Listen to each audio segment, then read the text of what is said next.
The airport was full of noise. People walked in different directions. Some were running. Some were talking on their phones. Children cried, announcements played, and suitcases rolled on the ground.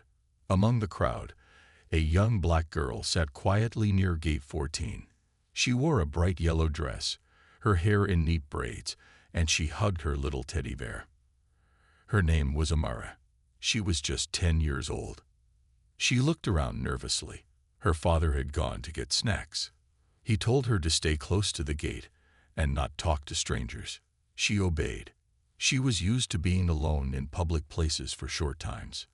Her dad always came back quickly. But today was different. A man in his 40s sat down near her. He was tall, white, with gray hair and sharp eyes. He wore a business suit and had a briefcase. At first, he said nothing. He just looked at Amara. Then he started mumbling something under his breath. Amara looked down. She didn't like the way he was staring. After a few seconds, the man leaned closer and said, "Where are your parents, little girl? Or did they just leave you here like animals do?" Amara froze. She didn't say anything. She looked around, but no one was paying attention. The man laughed a little and said louder, "These people have no manners.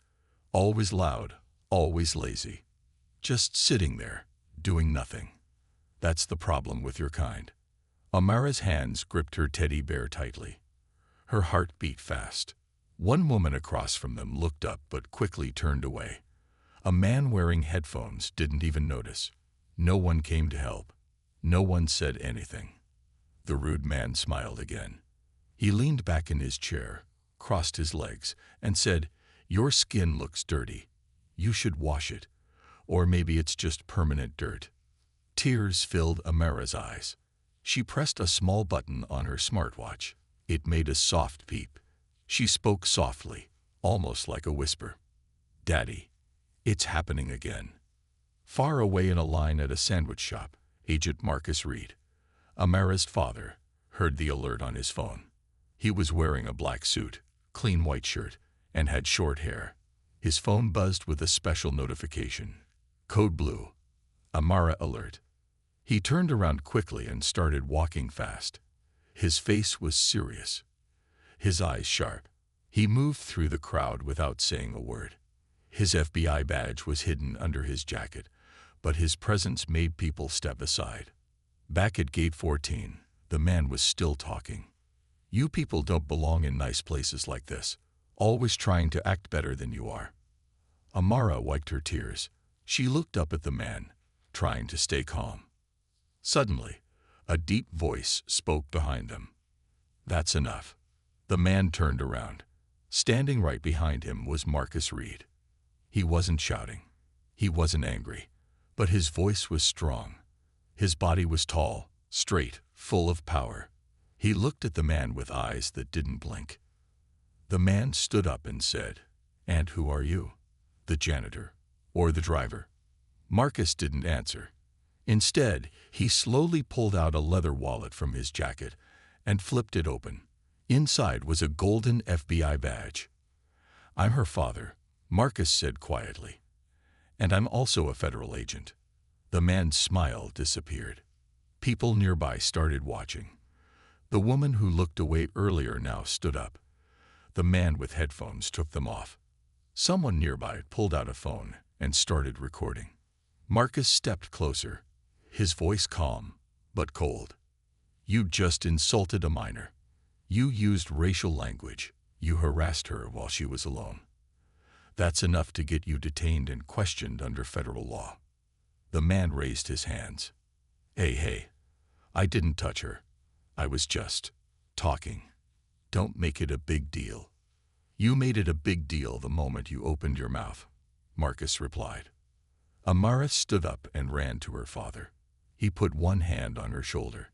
She felt safe now. "I'm going to ask you one time," Marcus said to the man. "Apologize. Right here. Right now. Or we move forward with this." The man looked around. People were watching. Cameras were pointed. His face turned red. He opened his mouth, but nothing came out. Marcus Reed was not just any man. To strangers, he looked like a normal father in a black suit, calm, quiet, polite. But behind that calm face, there was a man trained to deal with danger, to protect lives, and to find the truth no matter how dark it was. He was an FBI agent, and one of the best. But before all of this, before the badge, the training, and the missions, he was just a boy from a rough neighborhood. He grew up in a small broken house where gunshots were louder than lullabies. His father was never around, and his mother worked 2 jobs just to keep the lights on. From a young age, Marcus saw the world was unfair, especially to people who looked like him. One day, when he was just 12, his best friend was taken by the police for something he didn't do. Marcus watched, helpless. That day, he made a promise to himself. One day, I'll wear the badge, not to hurt, but to protect. Not to judge, but to bring justice. He studied hard. While others played, he read books. While others gave up, he kept going. He worked 3 jobs to pay for college. He passed every exam. He trained harder than everyone else. And finally, he got the badge. But Marcus never let the badge change his heart. He married the love of his life, Lena, a teacher with a smile that could light up the darkest room. They were happy. They dreamed of raising strong children who would never feel afraid in this world. But life, again, was not fair. Lena died during childbirth. The doctors said they did their best, but Marcus held her hand as it went cold. That day, he became both father and mother to a newborn baby girl. He named her Amara, which means grace and strength. From that day, Marcus lived for her. He learned how to braid her hair, how to pack school lunches, how to read bedtime stories. But most of all, he taught her how to be brave in a world that may not always be kind. He told her, people may judge you because of your skin. They may speak cruel words, but you are more than their hate. You are my daughter, and you are powerful. Every night before bed, he reminded her, you are smart, you are strong, you are not small. And Amara believed him. That's why, even when that man insulted her at the airport, she didn't scream. She didn't run. She remembered her dad's voice. Stay calm. Stay smart. I'll always come for you. And he did. Back at the airport gate, Marcus stood tall. The rude man now looked smaller, weaker. The crowd waited for what would happen next. Marcus kept his hand on Amara's shoulder. His voice was soft, but filled with power. You don't know me, Marcus said to the man. You think I'm just another quiet face in the crowd, but I've fought men stronger than you. I've broken down doors to rescue kids from monsters, and I built my whole life around protecting this girl. So if you think your cheap words will break her, think again. The man looked down. Amara looked up at her dad, her eyes shining with love and pride. She knew he was strong. Not just because he was an agent, but because he had chosen to be both warrior and father. Every single day, security officers started walking toward them. One officer saluted Marcus. Agent Reed, we received the video footage. Do you want to press charges? Marcus paused. He looked at the man, then back at his daughter. He bent down to Amara and asked, what do you want me to do? Amara thought for a moment. I want him to say sorry, in front of everyone, just like he insulted me. Marcus nodded. Then that's what we'll ask for. The rude man looked shocked. You're not serious. Oh, I'm very serious, Marcus replied. You hurt a child with your words. You embarrassed her. Now, you fix it, with words. The man turned red. People started recording. The world was now watching. Would he say sorry? Or walk away? The man's face turned pale as he looked at Marcus. His lips moved slightly, but no words came out. Around him, more people had gathered. Some whispered. Others held their phones up, recording every second. The truth was now in the open. There was no way to hide. Marcus stood calmly, with his daughter beside him. Amara held his hand tightly. She felt strong because he was there. She had faced something ugly alone, but now her father stood by her, like a wall no one could break. "Say sorry," Marcus repeated, his voice steady. "To my daughter. Loud enough so everyone here can hear it." The man scoffed. "You think I'm going to say sorry just because you're some agent? This is freedom of speech. I can say whatever I want." Marcus didn't move. "You're right. You can say whatever you want. But freedom of speech doesn't mean freedom from consequences." A few people nodded. The woman from earlier, who had turned away when Amara was insulted, now stepped forward. "I heard what you said to that little girl," she said. "You were cruel. You made her cry. She did nothing wrong." More voices followed. "That's not freedom. That's hate. You should be ashamed. Apologize. Do it now."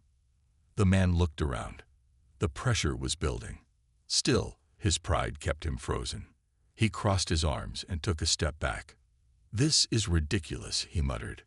One of the airport security officers stepped closer. His name tag read Officer Lewis. "Sir," he said to the man, "we have video proof of your behavior. It was verbal harassment toward a minor.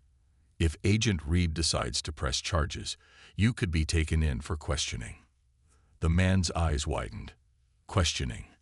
Are you serious?" "Yes," Lewis replied. "Very serious." Marcus didn't blink. "You still have a choice. This can be handled right here. One sincere apology, and we move on. But if you refuse, I'll file a full report. Your face is already online. Your words are being recorded." The man's hands shook slightly. He looked at the cameras. The internet had already seen part of what he did. If he refused now, his name would be all over the news by tomorrow. His job, his reputation, everything could fall apart. Still, his pride whispered, "Don't bend. Don't bow to them." But then his eyes met Amara's. She wasn't angry. She wasn't shouting. She just stood there, small but strong, holding her father's hand. Her eyes were calm, but sad. That look broke something inside him. He remembered being a child once too. He remembered being bullied himself. He remembered how words had hurt him, how they stayed in his heart for years. And now he had done the same to a little girl. He looked down. His voice was low. I'm sorry." Marcus raised an eyebrow. "Louder." The man sighed and looked at Amara. "I'm sorry," he said again, louder. "I was wrong. I shouldn't have said those things to you. I was rude and cruel. You didn't deserve that." Amara said nothing. She just nodded slowly. Marcus kept watching the man for a moment. Then he spoke again. "Next time you feel the need to hurt someone, ask yourself why. Hate never starts with others. It starts inside us." The man looked at the floor. Officer Lewis stepped forward again. "Do you still wish to file a report, Agent Reed?" Marcus looked down at his daughter. "What do you think, Amara?" Amara looked at the man, then at the growing crowd. She could feel the power of the moment. The internet would probably forget in a week. But for her, this would stay forever. She took a deep breath and said softly, "No, I don't want to see him again. I just want to go home." Marcus smiled gently and nodded. "That's enough for today." Officer Lewis gave a small salute. "Understood." The crowd slowly began to move. Some people clapped. Some smiled at Amara. Others shook their heads at the man who had now become silent. As Marcus guided Amara away from the gate, someone asked from behind, "Sir, what will you tell her when she's older about this day?" Marcus stopped, turned slightly, and said, "I'll tell her this is the day she stood strong, and the world saw it. I'll tell her she didn't need anger to win, just courage." And with that, they walked away, father and daughter, hand in hand. But the story wasn't over yet, because the world had seen the video, and it was about to explode. That night, the airport incident was everywhere. The video had spread like wildfire. Someone had uploaded it on social media with the title, "Passenger Bullies Black Girl. Her FBI Dad Teaches Him a Lesson." It was just under 2 minutes long, but it hit the world like a storm. Millions of views in a few hours, thousands of comments. People from all over the world were watching it, sharing it, talking about it. Some cried when they saw little Amara's face. Others cheered when Marcus calmly showed his badge. News channels started talking about it. FBI agent defends daughter against racist rant at airport. Grace under pressure. The man who protected his daughter with dignity. Who is Agent Marcus Reed? But while the world was watching, someone else was watching closer. In a dark room, a man in front of several monitors paused the video again and again. He zoomed in on Marcus Reed's face. He leaned back in his chair, his eyes cold, calculating. "I know you," he whispered to himself. "I remember you." He picked up a phone and dialed a number. "It's him," he said. "Marcus Reed. From Operation Falcon. He's still alive." A deep voice replied, "Then it's time to finish what we started." The man smiled. Meanwhile, in a quiet apartment, Marcus sat on the couch with Amara. The lights were dim. A warm blanket covered her shoulders. They were watching a cartoon, trying to enjoy some peace. But Marcus's phone wouldn't stop buzzing. Emails, messages, calls. Everyone wanted to talk to him. Reporters, FBI press teams, even the mayor's office. Some praised him. Some wanted him to give interviews. Some wanted to give Amara awards. But Marcus didn't want the spotlight. He just wanted his daughter to feel normal again. He placed his phone face down on the table. "Are you okay, baby?" he asked softly. Amara nodded. "Yeah. I'm just tired." He kissed her forehead. "You were very brave today." Amara looked up at him. "Daddy, why do some people hate others just because of their skin?" Marcus sighed. He had no easy answer. "Because some people are afraid," he said. "Afraid of what they don't understand. So instead of learning, they choose hate. But not everyone is like that. You saw it, didn't you? Others stood up too. That means hope is still alive." Amara gave a small smile. But just as they were about to turn off the TV, Marcus's FBI alert tone buzzed again. This wasn't a regular call. It was a classified security alert. He picked it up quickly. "Reed here." "Agent Reed," said a voice on the other end. "This is Special Ops. We need to talk. Privately." Marcus's eyes narrowed. "What is it?" There was a hidden camera at the airport. Not just phones. A real surveillance device. Professional grade. Someone was tracking you. Watching you. Marcus stood up, suddenly alert. "Who placed it?" "That's the problem. We don't know yet, but we recovered some of the footage. It was streamed directly to an encrypted server. Whoever was watching you, they knew where you were going. They might have even planned the whole encounter." Marcus's heart dropped. "You think it was a setup?" "We don't know, but someone wanted the world to see your face and remember it." Marcus looked over at Amara, who had now fallen asleep. His instincts were screaming. For years, he had worked undercover, chasing dangerous men. He had locked away drug lords, arms dealers, even terrorists. One of those missions, Operation Falcon, ended with a powerful crime leader disappearing without a trace. Now, that ghost might be coming back. "Send me the files," Marcus said. "I'll dig in myself." "Already done. But Agent Reed, watch your back. You're not just a hero now. You're a target." Marcus ended the call. He turned off the lights and checked every door and window. Then he walked back and sat near his daughter, who was now sleeping peacefully. She didn't know that her dad was once again being pulled into the shadows. He whispered to himself, "I protected her from one monster today, but others are still out there." And this time, they were watching. Marcus Reed sat alone in the dark, eyes fixed on the laptop screen. His fingers moved quickly, scanning files, decoding messages, and checking footage sent from the FBI. The moment he saw the footage from the hidden airport camera, his blood ran cold. It was no ordinary camera. It had been placed in a perfect angle, hidden behind a signboard facing directly toward him and Amara. The camera had night vision, motion sensors, and a secure transmission line. This was professional spy gear, not something a random person could place. Someone had planned this. Someone who knew he would be there. Marcus zoomed into a frozen frame, one where he stood between the angry man and his daughter. Then he noticed something strange in the background. A man in a gray hoodie, head down, not part of the crowd, standing still while everyone else was reacting. Not recording, not moving, just watching. Marcus enlarged the image. The face was half covered, but the eyes, they were familiar. Too familiar. Marcus leaned back slowly.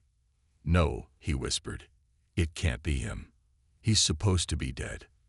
But deep in his gut, he knew the truth. That face belonged to Victor Stavos, a former arms dealer and international criminal. Ruthless, smart, and cold-blooded. 5 years ago, Marcus had led the operation that took down Victor's empire. Explosives, weapons, human trafficking. The man had built a dark empire underground. During the final mission, Operation Falcon, Marcus had caught Victor's men. Dozens of them were arrested. His warehouses were burned. His accounts frozen. But Victor himself had disappeared in an explosion. His body was never found. Everyone thought he was dead. But now, Marcus was sure. He was back. The next morning, Marcus woke Amara early. His voice was calm, but his eyes were sharp. "Pack your bag, baby," he said. "We're going to a safe place for a few days." Amara rubbed her eyes. "Why, Daddy? Did something bad happen?" Marcus gave a soft smile. "Nothing bad. Just, Daddy has some work to do, and I want you to be somewhere peaceful. You remember Aunt Tara?" Amara nodded. "She lives near the beach." "Right." "That's right," Marcus replied. "You'll love it there." He didn't tell her the truth. That last night, he found a tracker hidden under their car. That someone had tried to hack into their home Wi-Fi. That shadows were closing in. Hours later, Marcus met with 2 trusted agents from his old team, Agent Rosa Kim and Agent Malik Jones. They met in an underground FBI safehouse. Concrete walls, secure lines, no windows. "I thought Victor was dead," Rosa said, flipping through a file. "We all did," Marcus replied. "But he's alive, and he's watching me." Malik frowned. "Why come back now?" Marcus leaned forward. "Because I embarrassed him. Years ago, I destroyed his business. And now I've gone viral. The world is watching me. He hates that." Rosa nodded slowly. "So this airport thing, you think it was a setup?" "Yes," Marcus said. "The man who insulted my daughter. A trigger. Me showing my badge. A test. Victor was watching my every move. He wanted to see if I'm still sharp, still dangerous." Malik folded his arms. "Then what's his next move?" Marcus's voice dropped. "He'll go after the one thing I love most." Everyone in the room went silent. Marcus clenched his fists. "He's going to try to take Amara." Far away, near the beach, Amara laughed as she played with Aunt Tara's dogs. Her smile was bright. Her mind was light. But just beyond the dunes, a dark SUV parked in silence. Inside sat a man with cold eyes and a scar on his jaw. He held a photo in his hand, of Amara. He looked at the photo for a few seconds, then whispered, "Let's see what Agent Reed does when he has to choose between justice and his daughter." Marcus stood in the FBI war room, a map of the coastline on the wall behind him. Red pins marked known locations. Satellite images glowed on the screen. His eyes were sharp, focused, but inside, fear sat heavy in his chest, because his worst fear was coming true. Amara was being watched. Agent Rosa entered, holding a tablet. "We picked up movement near Tara's beach house. An unmarked SUV. Tinted windows, foreign license plates." Marcus's jaw tightened. "Victor's men. He's testing us. Rosa said. He wants to see if we'll panic. Marcus shook his head. No, he wants me to panic. He's playing chess, move by move. But this time, I'll set the trap. Across town, in a dark hotel room, Victor Stavos watched a screen. A camera showed Amara walking with Aunt Tara near the waves. Her laugh carried in the wind. Peaceful, innocent, beautiful child, he whispered, just like her mother. He said the word mother like a knife, because years ago, Victor had also crossed paths with Marcus's wife. She had exposed one of his major trafficking rings just before her car mysteriously exploded. He smiled cruelly. Let's see if Agent Reed will fail again. He turned to his man, dressed in all black. Get ready. We move at sunset. Back in the safe house, Marcus put on his FBI field gear, bulletproof vest, comms, firearm, tactical belt. This wasn't just a mission anymore. This was personal. He pulled out an old photo from his pocket. It showed a younger Marcus with his wife and baby Amara. I couldn't save her, he whispered, but I'll protect Amara, even if I have to go through fire. Agent Malik entered. Everything's in place. Snipers ready. Local police cleared out. The house is wired. Are you sure you want to use Amara as bait? Marcus looked up. She won't be in danger. She'll never be alone. We'll switch her with a decoy once the sun sets. Victor won't know it's a trap. That evening, just as the sky turned orange, the SUV returned. Victor's man stepped out silently, wearing a delivery uniform. He held a fake package and a small syringe hidden in his glove. He walked toward the house calmly. But inside the house, there was no Amara. Only a trained FBI agent, dressed like her, sitting by the window. The real Amara was already far away in a second safe house, watched by 6 armed agents. As the man moved closer, Rosa whispered through the comms, "Target is 20 feet away. No sudden moves. Let him take the bait." Marcus stood nearby, hidden under shadows behind a tree. His gun was ready. The man knocked once. The door opened. The agent, acting as Amara, smiled innocently. "Hi." The man smiled back. "Delivery for you, little girl." He stepped forward. "Now," Rosa shouted through the comms. Suddenly, spotlights flashed. Drones flew overhead. Agents surrounded the house from all sides. The man tried to run, but Marcus tackled him to the ground in seconds. "Where's Victor?" Marcus shouted, holding him down. "Where is he hiding?" The man only laughed. "You think this was the real attack?" Marcus paused. Suddenly, his earpiece buzzed. Agent Reed. The second safe house. It's under ATTACK. Meanwhile, at the second location, black vans had crashed through the gates. Smoke bombs filled the air. Gunfire echoed. But the agents inside were ready. They fought back hard. In the middle of the chaos, a black figure moved toward the room where Amara was kept. But when the door opened, there was no one inside. Empty bed, no child. Only a voice playing through a speaker. "You lose, Victor." The attacker turned to run, but the floor beneath him exploded in sparks. He dropped to the ground, stunned. Outside, Rosa's voice came through the comms again. "Decoy number 2 confirmed. Amara is safe." Marcus stood in the middle of the beach, breathing hard. They had outplayed Victor. But then his phone buzzed again. A single text message. This was just the beginning. V. Marcus stared at the screen. His hand shook, but not from fear. From rage. He whispered, "I'm coming for you next." The trap had worked, but Victor had escaped again. Marcus Reed stood on the balcony of the FBI safe house, the ocean wind cold on his face. He held a photo of Amara in one hand and Victor's message in the other. This was just the beginning. V. Agent Rosa joined him. We traced the phone number. Burned SIM card, bounced through 6 countries. He's smart.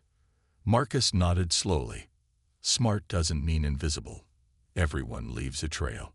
Behind them, Malik entered with a laptop. We found something. He placed it on the table and pressed play.